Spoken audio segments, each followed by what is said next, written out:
dire bonjour. Alors on a les deux derniers qui sont arrivés, donc on est prêt pour démarrer.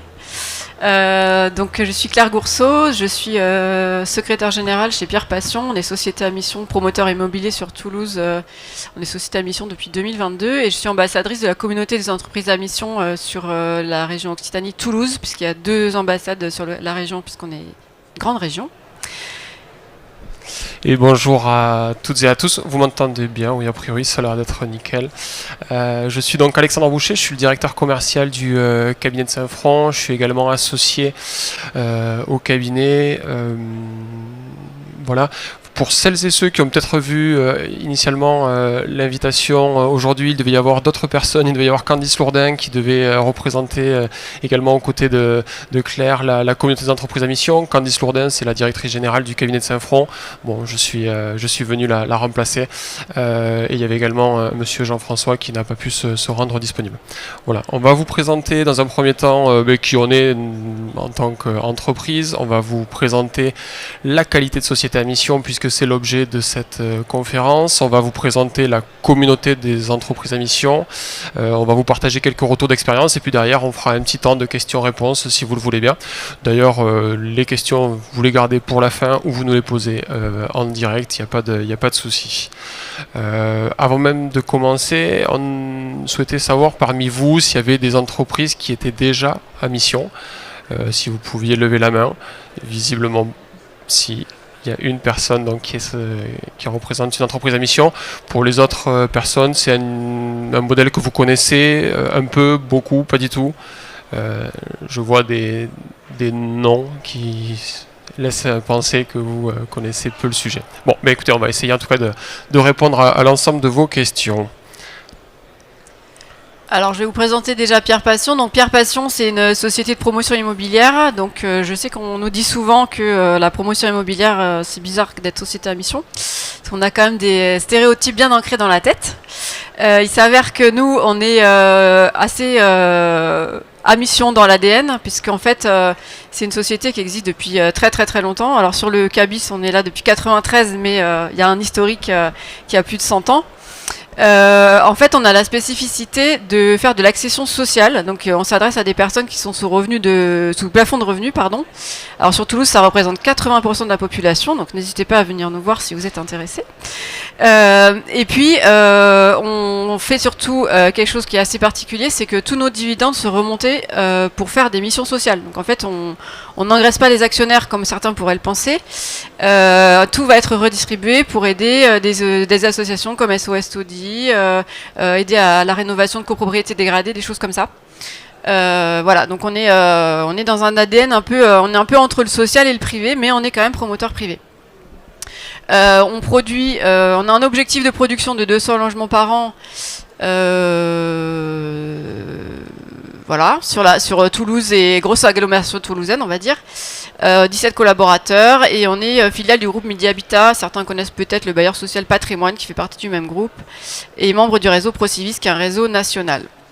Et au titre de mon poste, je suis donc, comme je le disais tout à l'heure, ambassadrice de la communauté des entreprises à mission sur Toulouse, dont on est adhérent. Et ce qui me permet d'être là aujourd'hui pour vous présenter ce que c'est la société à mission aux côtés d'Alexandre. Je vous présente juste rapidement notre raison d'être. Donc on vous expliquera un petit peu plus tard quels sont les détails entre la raison d'être, les objectifs, la mission. Notre raison d'être, donc, c'est que nos clients soient heureux d'habiter leur logement. Et on fédère nos équipes et nos partenaires pour faire une ville durable et préserver l'environnement.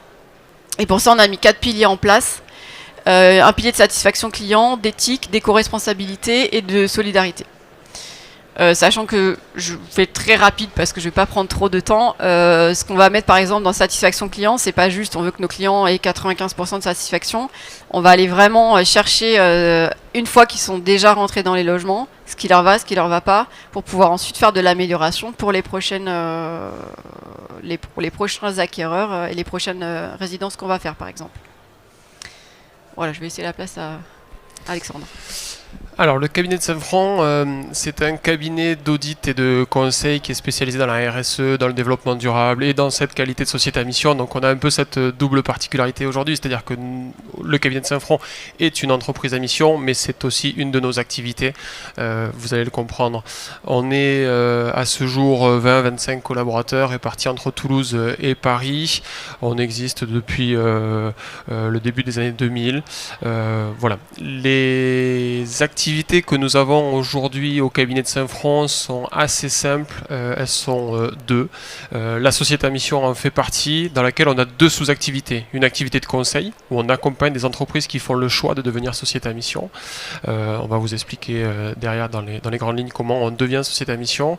Et puis une autre activité qui est celle d'être un OTI, donc un organisme tiers indépendant, c'est ce qu'on appelle des cabinets d'audit, qui vont venir vérifier que l'entreprise à mission, elle est véritablement à mission et qu'elle ne l'est pas juste pour faire joli sur son site internet. Donc voilà, donc on a ces deux sous-activités, conseil audit pour la partie société à mission, et une autre activité qui vous parlera peut-être, c'est tout ce qui est lié aux réglementations liées sur la partie extra-financière. On peut parler de déclaration de performance extra-financière, on peut parler de rapport de durabilité, on peut parler de CSRD, c'est tout un tas de termes un peu barbares, mais en gros c'est exactement comme les rapports financiers que peuvent produire une entreprise, il y a des rapports extra-financiers. Et ces rapports-là, ils sont obligatoires pour des entreprises d'une certaine taille. Les seuils sont en train d'évoluer, mais c'est généralement des sociétés de plus de 500 salariés ou de plus de 1000 salariés. C'est pour ça que d'ailleurs, il y a certains logos qui vous parlent ronds sûrement et qui sont effectivement des grandes entreprises. Dans cette activité-là de CSRD, rapport de durabilité, exactement comme la société à mission, on a la même logique. On fait du conseil ou de l'audit. Du conseil, c'est-à-dire accompagner les entreprises à être conformes à cette obligation, et l'audit, c'est d'aller venir vérifier la sincérité des informations qui sont présentes dans ces rapports. Encore une fois, un petit peu comme les commissaires aux comptes ou les experts comptables qui viennent venir certifier des bilans, et bien nous on le fait sur la partie extra-financière. Voilà donc les activités, je l'ai dit tout à l'heure mais je le redis maintenant, on est société à mission aussi depuis 2020, on faisait partie des 100 premières entreprises à mission en France. Donc on le vit à travers nos activités, mais aussi de l'intérieur. Je suis d'ailleurs moi-même membre du comité de mission du cabinet de Saint-Franc. On va vous expliquer juste après ce qu'est un comité de mission. On prend un petit temps pour vous rentrer dans le détail justement de ce qu'est une société à mission, ce modèle de société à mission, cette qualité de société à mission. Il y a tout un tas de termes qui vont autour, mais on va essayer d'être le plus clair possible. Alors, je vous présentais tout à l'heure notre raison d'être et nos objectifs. En fait, quand on veut devenir société à mission, ça veut dire que dans nos statuts, il va falloir qu'on inscrive notre mission, qui est composée de notre raison d'être et des objectifs sociaux et environnementaux qu'on veut se donner. Comme c'est inscrit dans les statuts, évidemment, c'est quelque chose qui doit être assez pérenne, donc assez large, tout en étant suffisamment précis dans un certain sens, pour qu'on puisse reconnaître le type d'activité de la société. Parce que si on dit tous qu'on veut faire de l'environnement, c'est super, mais en fait, ça veut rien dire et tout dire. C'est pas assez précis. Une fois qu'on a défini cette mission avec la raison d'être et les objectifs sociaux et environnementaux, qui sont liés bien sûr à la stratégie de l'entreprise, donc c'est quand même aussi une grosse réflexion sur où on veut aller et comment on veut y aller. On inscrit ça dans les statuts, donc là c'est un passage au greffe classique de dépôt des statuts pour une création d'entreprise ou modification des statuts quand on est déjà existant. Et on définit les modalités de suivi de la mission, parce que la mission, évidemment, il faut la suivre, il faut définir comment on va la faire fonctionner, il faut la faire vivre, et il faut aussi la faire vérifier par un organisme tiers indépendant, donc par exemple le cabinet de Saint-Franc. Le but étant que ce qu'on fait soit opposable. Donc ce qu'on écrit, ce qu'on dit qu'on va faire, il faut qu'on le fasse et qu'on prouve qu'on le fait. C'est ça l'intérêt de la société à mission par rapport à une démarche RSE qui ne serait pas forcément opposable de la même façon. Voilà, donc passage par le greffe et ensuite on arrive sur la vérification OTI qui se fait tous les 2 à 3 ans selon le type d'entreprise, de taille d'entreprise ou la définition aussi que l'entreprise a prévu d'avoir dans ses statuts, puisqu'on peut choisir d'avoir une vérification tous les 2 ans, même si on est obligé de ne la faire que tous les 3 ans, tout est envisageable. Donc pourquoi devenir société à mission ? Pour plein de raisons. Déjà, dans un objectif stratégique, de porter des convictions, de définir le projet de l'entreprise, de conserver un projet aussi, parce que quelque chose qui est inscrit dans les statuts, quelque part, ça l'ancre, vraiment. Ça peut éventuellement attirer, fidéliser les clients. Alors selon les types d'activités qu'on a, ça va être plus ou moins vrai. Je vous avoue que dans la société dans laquelle je suis pas sûre que ce soit le fait qu'on soit société à mission qui fasse que les gens achètent chez nous. Par contre, ça peut être un élément de réassurance. Clairement, on vient d'acheter un appartement, on vient acheter une maison, on va voir combien ça coûte et où il est placé. D'accord ? Mais ça peut apporter quelque chose quand même de dire, nous, on a aussi des objectifs. Quand vous venez acheter chez nous, le bénéfice, les dividendes, ils sont reversés pour faire des missions sociales et vous êtes aussi quelque part acteur d'un système solidaire. Ça transforme complètement la relation avec l'écosystème.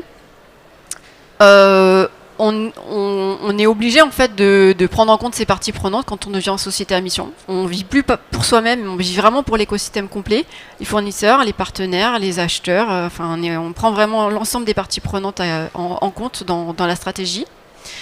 Et puis ça permet de se transformer et d'innover. Moi j'appelle souvent la société à mission, je dis souvent que c'est comme un accélérateur de transformation. Nous, clairement, je pense qu'on ne se serait jamais transformé aussi vite si on n'avait pas été société à mission. Parce qu'on se donne des objectifs, on est obligé de les tenir parce qu'on est audité, et que si on les a pas tenus, c'est pas bon du tout. Et donc ça nous oblige vraiment à mettre l'accent sur les choses qu'on a définies et à les faire évoluer éventuellement dans le temps si on se donne des trajectoires. Moi, ce que j'aime bien résumer la société à mission, enfin en tout cas une entreprise quand elle fait ce choix de devenir société à mission, elle va s'engager officiellement et même juridiquement, puisque comme Claire vient de l'expliquer, elle inscrit dans ses statuts un modèle de mission, à mettre sur un même pied d'égalité la recherche de la performance économique, parce que c'est pas antinomique, une société à mission peut continuer à chercher à faire du business, toujours bien sûr, mais aussi à mettre sur ce même niveau d'égalité la recherche de la performance ou de la protection de l'environnement et puis aussi contribuer finalement à l'épanouissement des salariés, de l'humain au sens large. Voilà. Donc c'est vraiment ce qu'il faut que vous puissiez retenir sur le modèle d'une société à mission. Après, comme l'expliquait Claire, il y a effectivement une espèce de pyramide qui s'impose quand on devient société à mission. En haut, il y a la raison d'être, c'est finalement ce qui fait vivre l'entreprise. Il y a des objectifs statutaires, donc des objectifs sociaux et environnementaux qui sont inscrits dans les statuts. Donc c'est ce qu'on résume souvent à la mission. Moi, je fais souvent cette comparaison aussi de dire que la raison d'être et les objectifs statutaires, c'est un petit peu le squelette de l'entreprise en quelque sorte. Et puis derrière, l'étage en dessous, les objectifs opérationnels, les résultats, les actions, les indicateurs, c'est ce qui donne corps à cette mission en quelque sorte. Donc les objectifs opérationnels, puisque c'est de ça dont je souhaitais vous parler, ce sont des objectifs qui sont ce qu'on appelle SMART, spécifiques, mesurables, atteignables, réalistes et temporels. Là où les objectifs statutaires sont souvent un peu plus macro. Je vais nous prendre pour exemple, nous en tant que cabinet de Saint-Front, on a une raison d'être qui est de cultiver l'engagement sociétal au cœur de la stratégie des entreprises. Pour nous, notre conviction, notre ADN, ce qui nous anime tous les jours, tous les matins, c'est de se dire la RSE, le développement durable et toutes ces choses-là, c'est pas quelque chose qui gravite, c'est pas un satellite autour de l'entreprise, il faut que ça soit vraiment au cœur de la stratégie des entreprises. Ça, c'est notre raison d'être qui est encore une fois personnalisée. Cette raison d'être, elle se décline en 3 objectifs statutaires. Il y en a un qui est dédié à nos clients pour s'assurer qu'on est utile auprès de nos clients, évidemment à travers nos missions de conseil et d'audit. Bon, ça peut paraître évident, mais c'est important de l'avoir en tête. Un autre objectif statutaire qui est dédié à notre écosystème, avec l'idée de semer nos connaissances, nos convictions, notre savoir auprès du plus grand nombre pour justement participer à faire changer le monde en quelque sorte. Et puis un dernier objectif statutaire qui est centré sur nous, cabinet de Saint-Front et ses salariés en quelque sorte, et qui est résumé en disant, je crois que dans les statuts, c'est incarner, je crois que je l'ai marqué, donc je ne vais pas vous dire de bêtises, c'est incarner le changement que nous voulons pour l'avenir en quelque sorte. Et donc voilà, donc ça c'est l'objectif statutaire sur lequel je voulais rentrer un petit peu en détail. Il se décline derrière en différents objectifs opérationnels. Nous, on a fait tout par des multiples de 3. On a 3 objectifs opérationnels par objectif statutaire, donc il y en a 9 en tout. Sur le dernier objectif statutaire, qui est donc celui d'incarner le changement pour le monde de demain, en quelque sorte, on a des objectifs opérationnels qui sont de mettre l'humain au centre de nos priorités. Donc mettre l'humain au centre de nos priorités, là je parle de l'humain, encore une fois, les salariés du cabinet, ça se traduit par une cible à atteindre en 2025, c'est d'avoir plus de 75% l'enquête de satisfaction que l'on envoie à l'ensemble des collaborateurs. Voilà. Donc ça c'est un exemple, c'est quelque chose qui est smart, qui est mesurable, qui est temporel et que l'on va mesurer. Il y en a d'autres liés à notre impact carbone, etc. Ce qu'il faut que vous compreniez, c'est que c'est la somme de ces objectifs opérationnels qui vont derrière alimenter et permettre de vérifier à ce que l'objectif statutaire auquel ils sont rattachés est atteint, et ainsi de suite. C'est la somme de ces objectifs statutaires qui vont permettre de venir vérifier la réalisation de la raison d'être. Voilà. Voilà en quelque sorte comment il faut comprendre ce fameux modèle de mission. Est-ce qu'il y a éventuellement des questions à ce stade? Parce que je sais que ça peut être assez complexe. Oui. Quels sont les risques? Vous parliez de risques tout à l'heure, de ne pas tenir ces objectifs. Alors, donc Claire effectivement en a parlé, et on va en parler un petit peu après. Quand on devient société à mission, il y a quand même des engagements, il faut nommer un comité de mission, il faut surtout se faire auditer, comme je le disais, ça fait partie de nos activités. Le risque, c'est que l'audit se passe pas bien, et que du coup, le cabinet d'audit fasse des conclusions qui soient négatives. Ces conclusions, l'entreprise à mission, elle a pour obligation de les rendre publiques sur son site internet pendant 5 ans. Donc en gros, quand on devient société à mission, qu'on gonfle le torse, qu'on peut mettre en avant cette nouveauté, mais que finalement, dans les faits, il ne se passe rien ou pas grand-chose. Derrière, l'audit va venir sanctionner en quelque sorte le fait que l'entreprise n'ait pas joué le jeu. Et ce qu'il faut avoir en tête, c'est que, alors, à ma connaissance, ça ne s'est encore jamais produit, mais ça devrait arriver peut-être bientôt, c'est qu'il y a un tiers extérieur. Moi, je prends toujours l'exemple d'un concurrent qui va se dire, j'en ai marre, Pierre Passion, ils n'arrêtent pas de dire qu'ils sont société à mission, etc. Alors que j'ai regardé leur avis motivé de l'OTI, en fait, ils ne respectent rien du tout de ce qu'ils ont annoncé. Non, je vais saisir la justice et je vais demander à ce qu'il retire la mention de la qualité de société à mission. Évidemment, ce que je viens de dire pour Pierre Passan, c'est une blague. Enfin, il n'y a pas de... c'est ce que j'allais exactement dire. C'est pour illustrer le propos. Donc ça fait partie de ces sujets-là. Et en termes d'image, vous imaginez une entreprise qui devient société à mission et qui 3 ans après doit revenir en arrière. Ça fait tâche. Voilà. Oui, parce qu'effectivement, on est obligé de publier des rapports de mission et les rapports d'audit sur nos sites internet. Donc c'est transparent.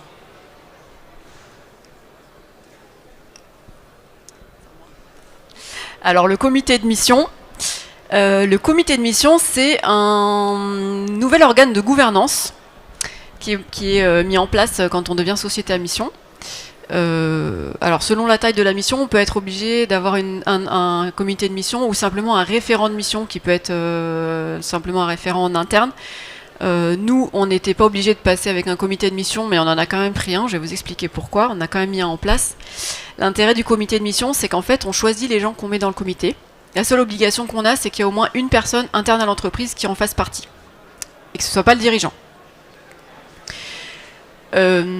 L'intérêt du comité de mission, c'est qu'on va aller chercher les gens qui peuvent avoir un intérêt à travailler avec nous sur la mission et à challenger notre mission.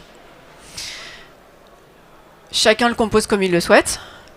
Nous, on s'est dit que c'était intéressant d'aller chercher des parties prenantes externes qui pouvaient nous apporter quelque chose par une expertise particulière, par une réflexion particulière sur le sujet. Voilà. On a par exemple un bureau d'études environnement. Bon, voilà, nous, on est dans la promotion immobilière. On impacte énormément les sols avec la construction, par exemple. C'était très logique pour nous d'aller vers des sujets d'environnement et donc de se faire accompagner par quelqu'un dans le comité de mission qui soit sur ces sujets-là pour avoir quelque chose de vraiment pertinent. Donc le comité de mission, le nombre de membres est défini dans les statuts. Donc chaque entreprise définit combien elle souhaite pouvoir mettre de membres. Je ne sais plus s'il y a un maximum non, je crois pas. En fonction. Non, par contre, la bonne pratique, c'est effectivement de ne pas être trop ambitieux. On a pu voir parmi nos clients des entreprises qui étaient pleines de bonne volonté et qui ont voulu avoir un comité de mission, une compo incroyable avec 15 personnes et souvent des CV longs comme le bras. Le comité de mission, son objectif, c'est quand même qu'ils se réunissent un petit peu dans l'année. Et ces personnes-là, parfois, elles n'étaient pas disponibles, donc ça fait tâche à la fin d'avoir effectivement des réunions avec peu de personnes. Voilà, donc effectivement, le but, c'est de pouvoir leur réunir tous ces membres du comité Au minimum, c'est 2 fois par an. Et qui puisse venir challenger ce qui se fait, demander à l'entreprise d'aller plus loin sur certains sujets, ou au contraire de lui expliquer qu'il y a certains niveaux d'attente qu'elle ne pourra pas réussir pour telle raison. Ça peut aussi arriver. Bon, normalement, c'est plutôt dans l'autre sens, mais pourquoi pas. Par exemple, une entreprise qui donnerait trop d'objectifs dans une année, le comité de mission doit aussi lui dire attention, là il y en a trop, vous ne pourrez pas être sur tous les fronts, donc peut-être qu'il faudra en faire un peu cette année, un peu l'année prochaine, etc. Donc ça permet d'avoir une vision extérieure qui est assez intéressante. Et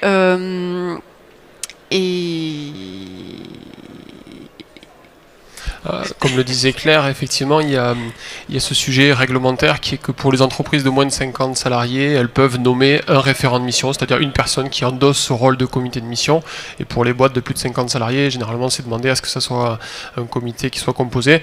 Mais comme l'expliquait Claire pour Pierre Passion, et c'est également vrai pour nous au cabinet de Saint-Front, on est moins de 50 salariés, mais on a aussi fait le choix d'avoir un comité de mission. Nous, il est composé de 7 personnes. On a 2 collaborateurs, j'en fais partie, et 5 externes. On a pour habitude de le renommer presque comme étant un conseil d'administration externalisé parce qu'il va venir effectivement challenger la mission, ce que l'on fait au quotidien. Est-ce que les objectifs opérationnels qu'on se fixe sont trop ambitieux, pas assez? Enfin bon, voilà, ils viennent nous bousculer pas mal, mais ça peut même parfois aller un petit peu au-delà. On a déjà abordé des sujets stratégiques de l'entreprise qui vont même un petit peu plus loin que le sujet de la mission, et ça c'est vraiment une super valeur ajoutée quand on est une entreprise de notre taille, où on est souvent la tête dans le guidon. Là, ça permet de prendre un peu de hauteur avec des personnes qui nous veulent du bien et qui viennent nous challenger. Voilà, et donc le comité de mission doit donc suivre l'exécution de la mission. Donc ça veut dire que tous les ans, il doit faire un rapport de mission, s'assurer aussi que les objectifs sont atteints. L'OTI n'arrivant pas tous les ans pour son audit, ça permet quand même de valider les choses régulièrement, de publier ce fameux rapport. Et j'ai un bug, c'est l'heure de la sieste, je pense, parce que je voulais dire autre chose, mais je sais plus quoi. Ça viendra après, on a quelques questions sur le comité de mission à la fin, donc si tu auras des choses à rajouter. On parle de l'audit rapidement, si vous le voulez bien. Donc l'OTI, ce que je disais tout à l'heure, organisme tiers indépendant, encore une fois, il est là pour s'assurer que l'entreprise à mission, elle est véritablement à mission et qu'elle ne l'est pas uniquement pour faire joli sur son site internet, je vous l'ai déjà dit. Ce qu'il faut comprendre, c'est que l'OTI n'est pas là pour venir dire si oui ou non vous êtes une société à mission. Son rôle à l'OTI, c'est de se prononcer sur le respect ou le non-respect des objectifs qui sont inscrits dans vos statuts. Mettons dans l'exemple du cabinet de Saint-Front, on a 3 objectifs statutaires. Quand on se fait auditer, alors un OTI qui se fait auditer par un autre OTI, c'est toujours curieux, mais évidemment qu'on est obligé de se soumettre à la règle, nous aussi, eh bien on a 3 conclusions. Une pour chaque objectif statutaire, pour savoir si c'est respecté ou non respecté. Comment on procède pour effectuer ces vérifications en tant qu'OTI? Il y a 3 étapes essentielles. D'abord, c'est d'aller s'assurer de la cohérence globale de la démarche. Je vais prendre l'exemple d'un hôpital ou d'une clinique privée.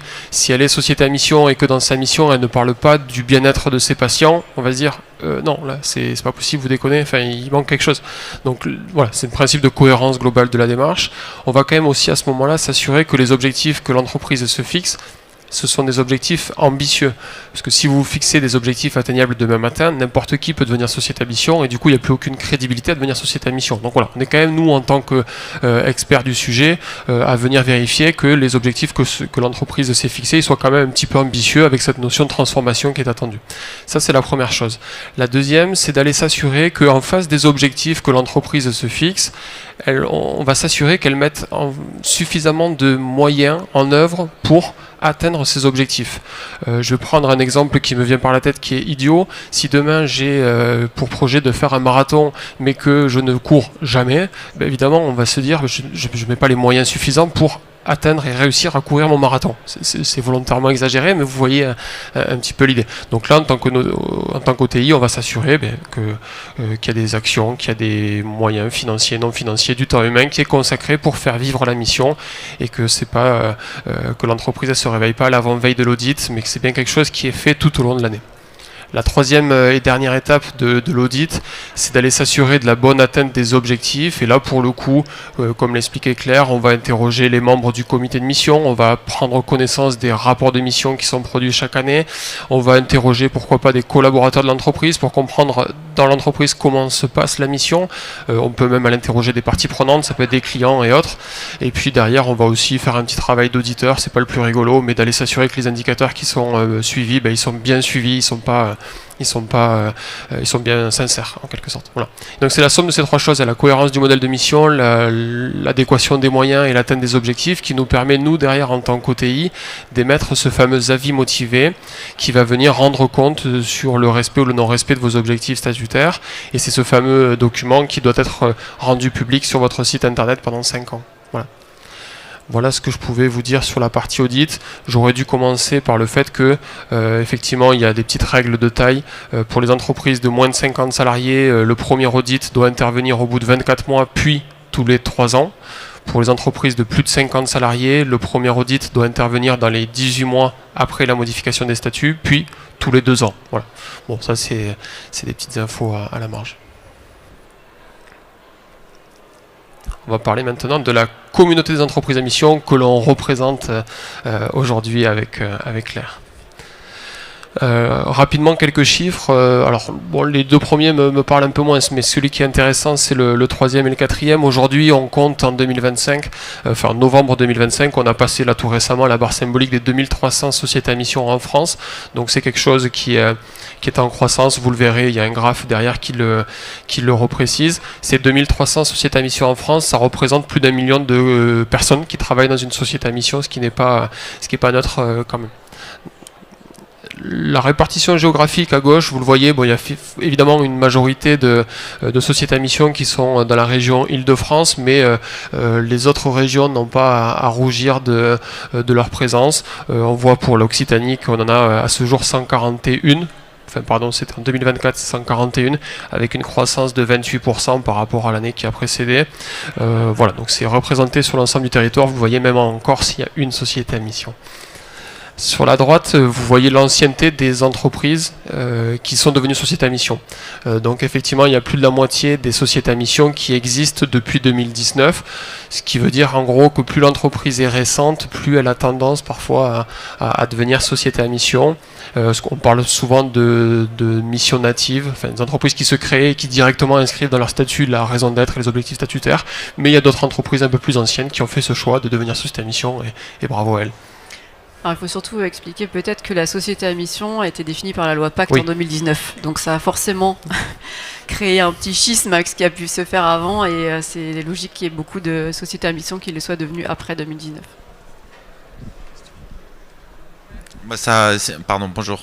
Ma question était justement de savoir pourquoi à partir de 2000, en fait, toutes les entreprises, il y a eu un gros développement à partir de 2000, d'après le graphique qui est devant. Je comprends qu'à partir de 2019, donc il y a eu la loi Pacte, et avant, entre 2000 et 2020, il y a eu, je sais pas, c'est une émergence, une évolution naturelle avec l'émergence de la RSE et tout ça qui a fait apparaître cette tendance ou Il y a eu sûrement effectivement le côté émergence de la RSE, un petit peu élargissement on va dire du sujet auprès des entreprises et surtout il y a eu un gros travail des pionniers des sociétés à mission qui ont travaillé sur le sujet, qui ont participé aussi à la définition de la loi et donc forcément ça a diffusé un peu le modèle déjà à partir de ce moment-là de façon un peu plus large. Mais après, pour être sûr de bien comprendre, par définition, il n'y a aucune entreprise à mission qui est devenue entreprise à mission avant 2019, puisque la loi Pacte existe que depuis 2019. C'est simplement pour dire l'ancienneté des entreprises qui le sont devenues. Voilà.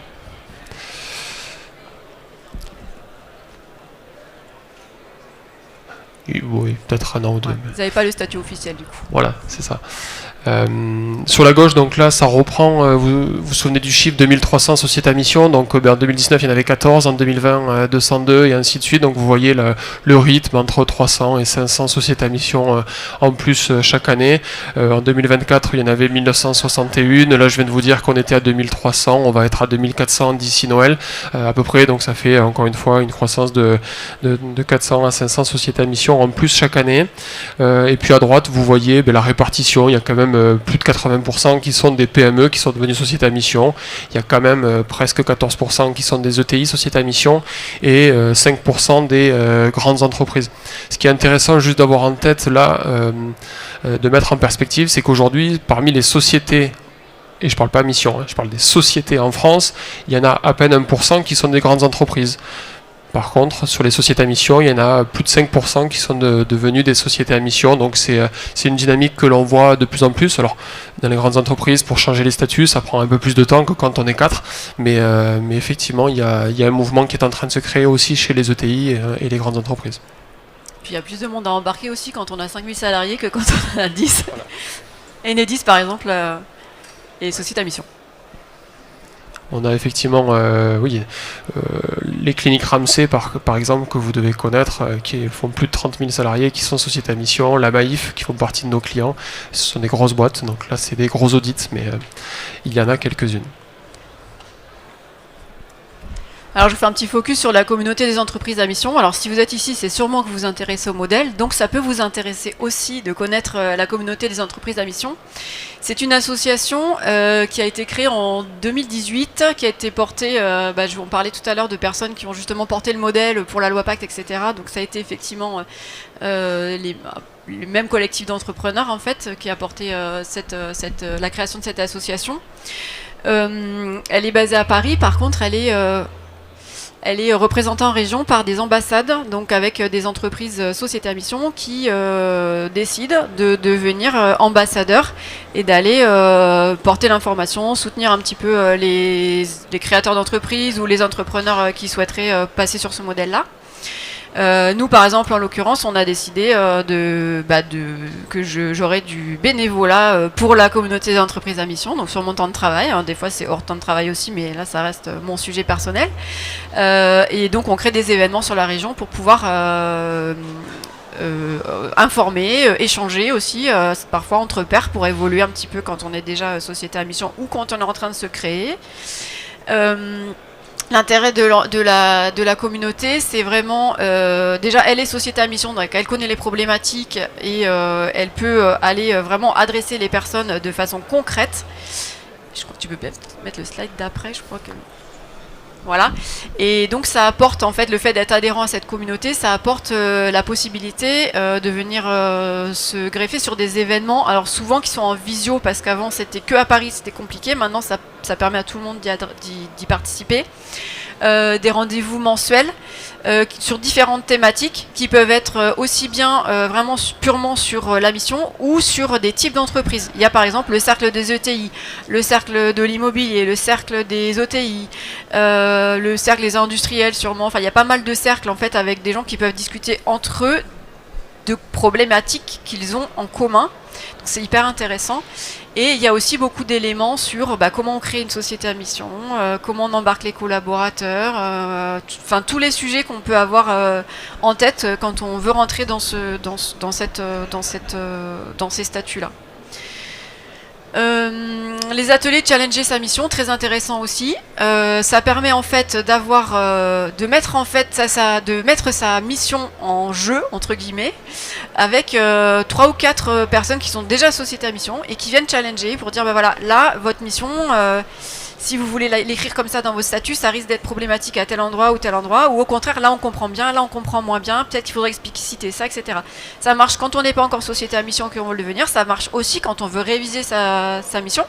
Parce qu'il est tout à fait possible au bout de 10 ans qu'on se dise finalement la mission que j'avais il y a 10 ans, elle a changé parce que l'environnement a changé, la société a changé, il y a plein de choses qui ont évolué, j'ai envie de la faire évoluer, donc c'est intéressant aussi de la faire challenger par des gens qui ont les mêmes problématiques et qui auront un regard extérieur à celui qu'on peut avoir en interne. Il y a des formations et il y a un hub aussi, le Melting Spot, qui permet à tout le monde de retrouver tous les échanges en replay, le cas échéant. Il y a plein d'outils. N'hésitez pas à aller faire déjà un tour sur le site internet, c'est entrepriseamission.org. Vous avez beaucoup de matériel déjà qui est en libre accès, donc il y a beaucoup d'informations à aller y puiser. Sur le site même tout simplement de la communauté des entreprises à mission, il est vachement fourni effectivement pour répondre à beaucoup de ces questions.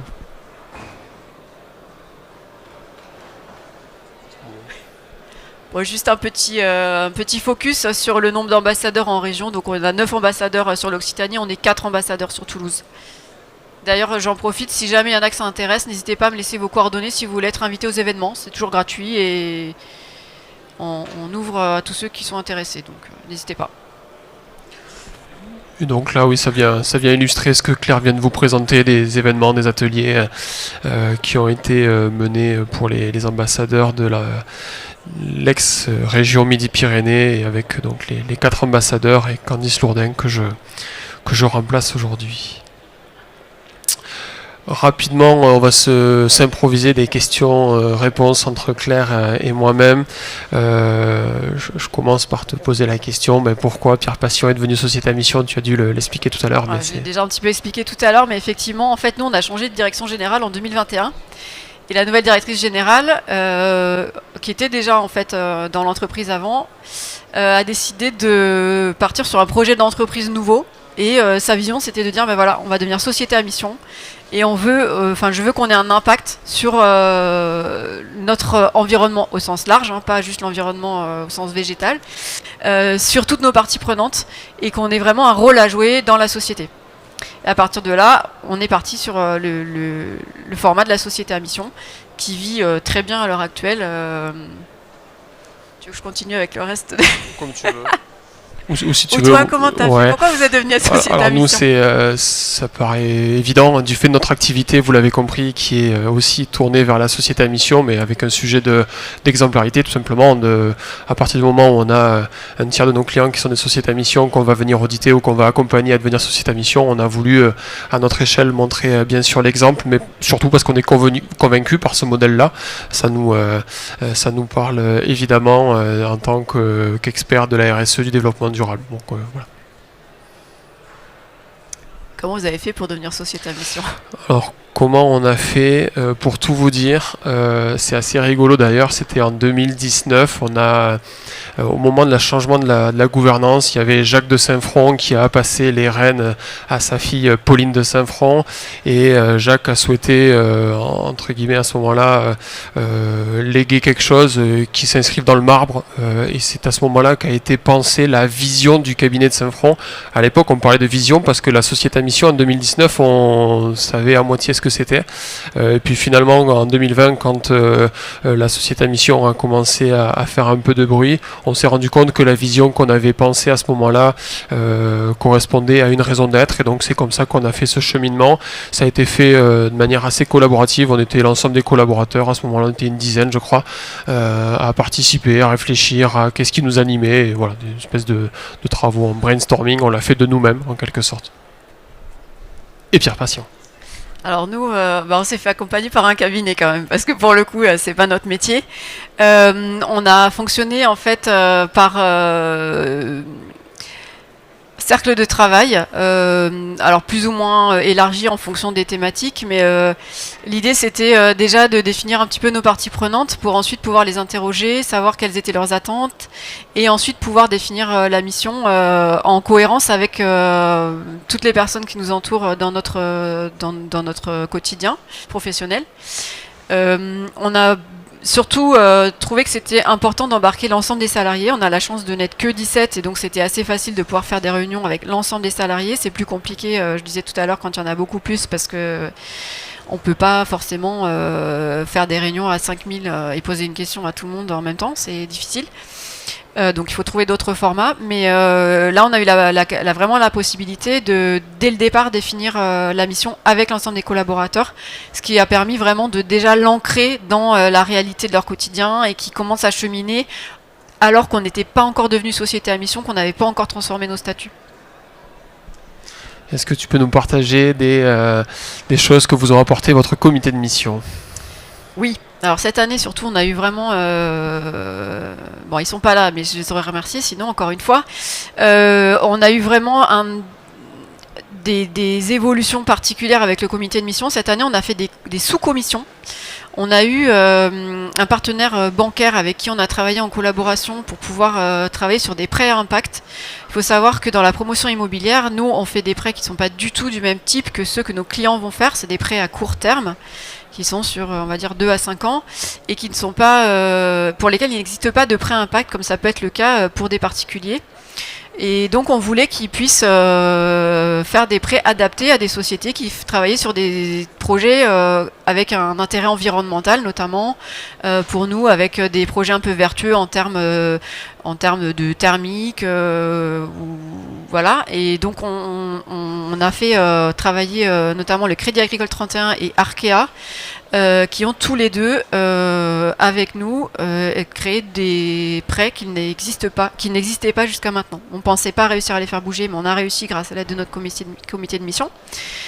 Autre sous-groupe qu'on a fait cette année, c'était sur notre trajectoire carbone. En fait, on a fait des bilans carbone, on a fait le 2e cette année, et on avait besoin d'aide sur la définition de la trajectoire, jusqu'où on pouvait aller, où on ne pouvait pas aller parce que c'était pas atteignable techniquement, et donc on s'est fait accompagner par le comité de mission, notamment par les personnes qui étaient plus spécifiquement sur les sujets d'environnement. Donc l'apport du comité de mission, il a été clairement très très fort, notamment cette année.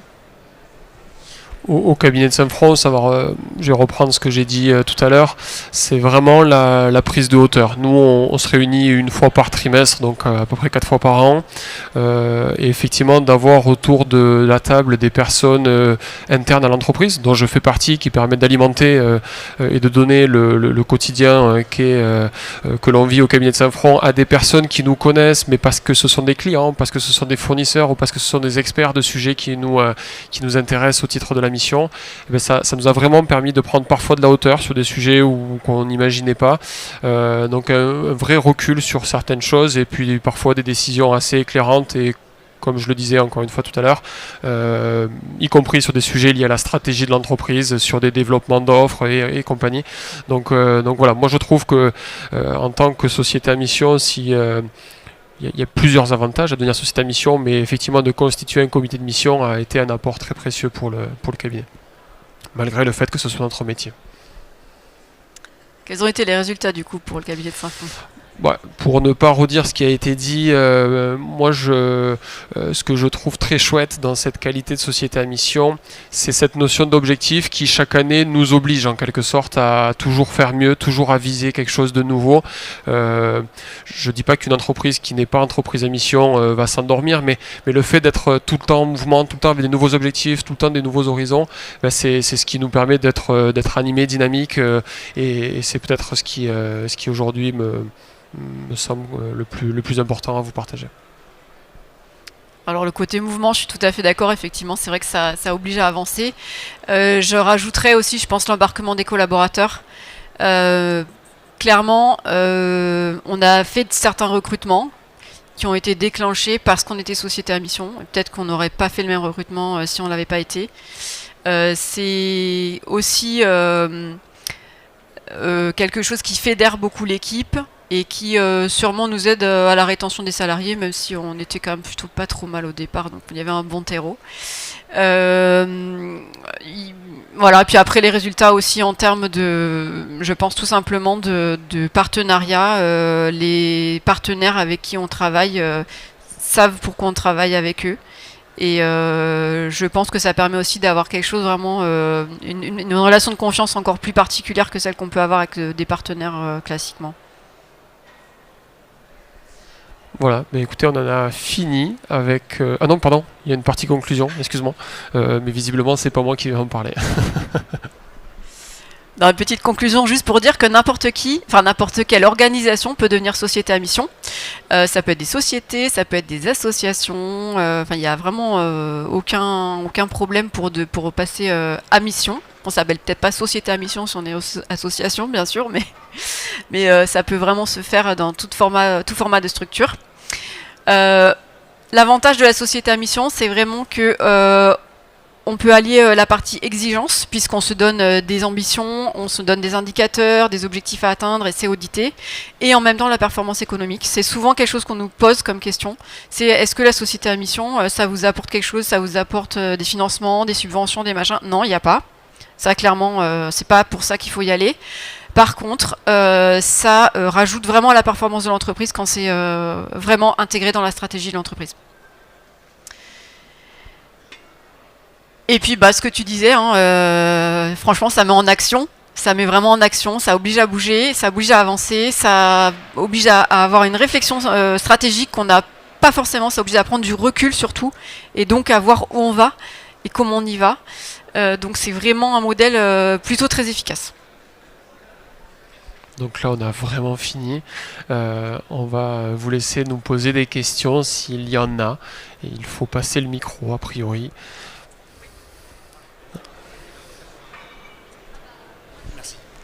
Merci pour cette présentation très, très complète. J'avais une question un peu plus administrative justement sur le fonctionnement quand on veut devenir entreprise à mission. Globalement, enfin, je caricature un peu, je résume, mais si on se dit on veut y aller, on va être entreprise à mission, en combien de temps ça se lance au niveau de l'audit OTI? Globalement, quel est le coût, quel est le fonctionnement, quel est l'ensemble de la démarche administrative? Merci. Alors je commence et tu compléteras si tu veux, Claire. Devenir société à mission, généralement c'est un projet qui se mûrit quand même. C'est bien que ça soit porté par la direction, bien sûr, hein, ça va plus vite. Si on fait appel à un cabinet de conseils, comme a pu le faire Pierre Passion, généralement devenir société à mission entre le moment de définir sa raison d'être avec les ateliers que ça représente, les objectifs statutaires, enfin toute la mission jusqu'à définir ou avoir une espèce de brouillon du comité de mission, ça va entre 4, 5, 6 mois. Il y en a qui prennent plus de temps encore parce qu'elles veulent inclure plus de parties prenantes, mais c'est à peu près cet ordre de durée que je pourrais donner. Donc ça c'est combien de temps ça prend. Derrière il y a tout un travail effectivement, soit avec les avocats, soit avec les experts comptables pour modifier les statuts et faire passer cela au greffe des tribunaux de commerce. Avant ça mettait 6 mois, maintenant ils vont vite, ça se fait en 1 ou 2 mois, ça dépend. Ou ça dépend des greffes. Le greffe ça va pas toujours aussi vite, mais... Voilà, bon, ça dépend en tout cas desquels. Sur Paris, maintenant ils commencent à être habitués, ça va assez vite. Et après, l'autre question, c'était sur le coût de l'audit. Le coût de l'audit, évidemment, dépend de la taille de l'entreprise, dépend de la complexité du modèle de mission. Évidemment que quand on va auditer une entreprise de 3 personnes ou quand on audite la Maïf, c'est pas du tout la même chose. Nous, au cabinet de Saint-Front, on pratique des prix qui vont de la fourchette basse à 4 ou 5 000 euros jusqu'à 15 ou 20 000 euros pour les plus grosses structures. Encore une fois, c'est des audits tous les 2 ou 3 ans, donc c'est à lycée, éventuellement. Et puis voilà. Est-ce que j'ai répondu à vos questions? J'en ai oublié. Ah, pardon. Oui, très bien. J'ai juste un reliquat de questions.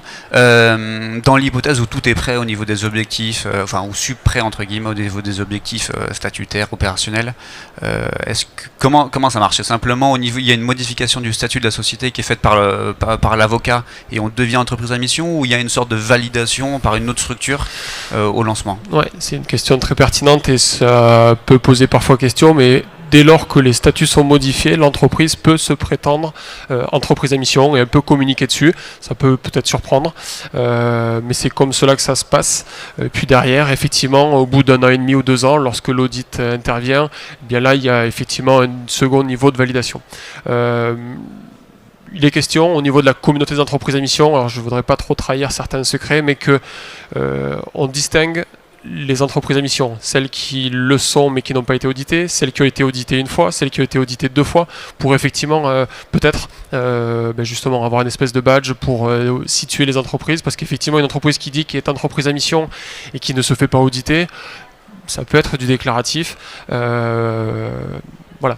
Il y a d'ailleurs, je vais pas vous mentir, hein, sur les 2300 sociétés à mission dont je parlais tout à l'heure, il y en a à peine la moitié qui ont été auditées. Alors, peut-être parce qu'il y en a qui le sont que depuis récemment et qu'elles sont encore dans le timing pour se faire auditer, mais il y a quand même quelques sociétés à mission qui ne jouent pas le jeu, qui ne se font pas auditer, et là ça pose problème. Donc il faudrait inventer une espèce de gendarme de ça pour effectivement pointer du doigt. Il ne s'agit pas de dénoncer, mais à partir du moment où il y a une entreprise qui joue le jeu, qui devient société à mission, qui fait tous les efforts pour, qui se fait auditer, etc., et quand elle a un confrère, un concurrent qui communique tout autant et qui ne se fait pas auditer, là ça grince des dents un peu. Ouais.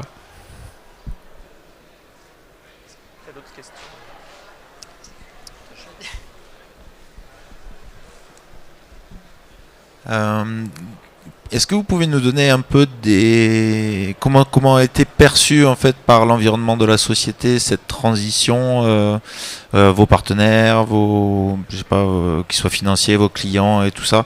Vous avez évoqué un peu les clients qui peuvent se projeter dans une utilisation vertueuse des gains qu'ils vous font faire. Mais voilà, je voulais savoir un peu comment a été perçue cette transition pour les partenaires autour de l'entreprise. Alors, elle est plutôt très positivement perçue. La difficulté qu'on a, c'est qu'en fait, le modèle n'est pas encore très connu et que du coup, on a énormément de pédagogie à faire pour expliquer ce que c'est, à quoi ça sert, le fait que c'est opposable parce qu'on est audité, etc. Une fois qu'on a expliqué tout ça, il y a vraiment un engouement. Il y en a certains même qui se disent « bah tiens, pourquoi pas moi ?» Et il y en a avec qui... Ça a pu déclencher des partenariats un peu différents. Alors, j'ai pas d'idée en tête, mais notamment, enfin si, les banques, clairement, voilà, on est vraiment beaucoup plus force de proposition. Alors qu'avant, on n'aurait peut-être pas eu, enfin sûrement d'ailleurs pas du tout eu la capacité à faire bouger des banques. Donc c'est et puis nous on travaille beaucoup avec des communes, par exemple. Quand on va voir un maire en expliquant ce qu'on fait, clairement c'est démarquant par rapport à un autre promoteur qui fait pas du tout la même chose. Donc c'est aussi quelque part ça se vend. Alors je sais pas, j'aime pas dire ça, mais quelque part c'est quand même quelque chose. C'est un plus quand même qui est bien entendu par les parties prenantes en face. Ouais. Nous, ça peut paraître évident parce qu'on est encore une fois un cabinet d'audit de société à mission, mais j'ai eu plein de clients qui nous ont sollicité parce qu'on était société à mission. Ça leur paraissait indispensable que le cabinet qui va venir les auditer soit société à mission. Aujourd'hui, il y a une quarantaine d'organismes tiers indépendants, on est une dizaine à être société à mission parmi les 40. Bon, il y a des entreprises qui n'ont pas fait ce choix de devenir société à mission, mais ce que je veux dire par là, c'est qu'il y a quand même, et c'est des retours d'expérience de pas mal de nos clients aussi, ça fait écho chez leurs propres clients d'ailleurs, de dire qu'ils sont société à mission, enfin, ça fait une espèce de fédération, je ne vais pas dire que c'est une secte, on n'en est pas là, mais c'est cette idée de parler entre eux, et voilà, ça peut séduire, effectivement, enfin, quand on a envie de faire les choses bien. Faudrait pas qu'on en arrive à la secte, quand même. Non. Je sais pas pourquoi j'ai dit ça d'ailleurs. Mais... Est-ce qu'il y a d'autres questions ?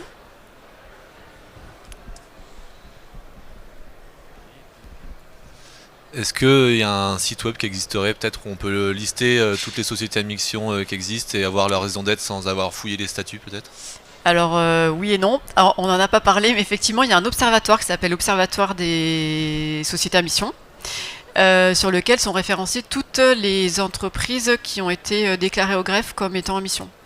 Donc vous pouvez y retrouver, je crois que on peut choisir par nom, il y a un filtrage qui se fait par nom, peut-être par région. Par activité. Par activité, voilà, je crois que c'est ça. Alors du coup, après, c'est quand même à vous d'aller cliquer sur la fiche de la société, d'aller sur le site internet, mais ça peut permettre quand même déjà de faciliter un peu le travail. Voilà. L'Observatoire des entreprises à mission et la communauté des entreprises à mission, c'est plus ou moins la même chose, c'est géré par la même entité. Et effectivement, dans l'observatoire... Comment ? La même secte, voilà. Au sein de cet observatoire, il y a aussi référencé tous les rapports de mission. Donc de chaque entreprise à mission qui publie les rapports de mission. Alors, ils ne sont pas tous, mais il y en a une grande partie. Comme je dis souvent, il y a à boire et à manger là-dedans, mais ça peut être intéressant. Enfin, si vous avez des concurrents, des confrères, une entreprise qui vous inspire, qui est société à mission, d'aller parcourir son rapport de mission là-dedans, c'est souvent bien vu. Est-ce qu'il y a d'autres questions ? Je ne sais pas combien de temps il nous reste, mais je crois qu'on n'est pas mauvais sur le timing.